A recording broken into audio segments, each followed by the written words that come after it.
As of November 2024, The Passion of the Christ Resurrection is in pre-production, with filming expected to commence in early 2025. It is expected to be a two-part deal. The sequel, titled The Passion of the Christ Resurrection Part 1, is set to revolve around the events leading to Jesus' resurrection. The film is expected to be the biggest film ever, potentially spanning 2 parts or even 3. Gibson is co-writing the script with Randy Wallace and is aiming to portray evil distorting what is good. Critics argue that Gibson added elements to the first-century Judea accounts and the biblical story of Christ's crucifixion.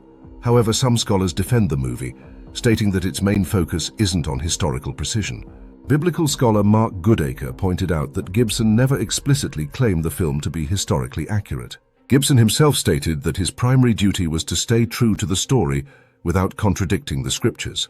Father Augustin Doyer of the Vatican's religious congregation clarified that the film is not a documentary, but remains faithful to the fundamental structure shared by all 4 gospel accounts.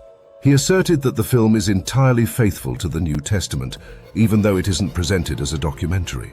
The Passion of the Christ, a film directed by Mel Gibson, faced controversy due to its portrayal of Jesus being pursued by a group of Jews led by High Priest Caiaphas.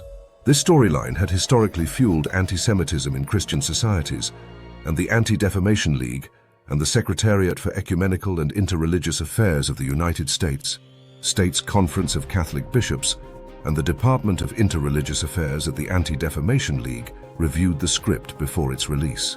They criticized the film for violating the 1988 criteria for portraying Jews in passion dramatizations and for perpetuating negative stereotypes. Jesuit priest William Fulco S.J. disagreed with Pitt's assessment, arguing that the film accused the Jewish community of deciding. Guy Vermes, a Jewish biblical scholar, criticized the movie as gory, historically inaccurate, and potentially promoting Judeophobia. Some Jewish groups requested its removal, but only the subtitles were omitted, keeping the original dialogue in the Hebrew soundtrack. Film critic Roger Ebert, who awarded The Passion of the Christ 4 stars, denied claims of anti-Semitism and praised the film as a powerful, important, and cinematic portrayal of a redemptive and hopeful message. He asserted that the movie did not indict Jews for Jesus' death and called it a great cinematic rendition of the greatest story ever. Thank you for tuning into this video. For more videos like this, please subscribe to our channel and don't forget to click on the notification bell.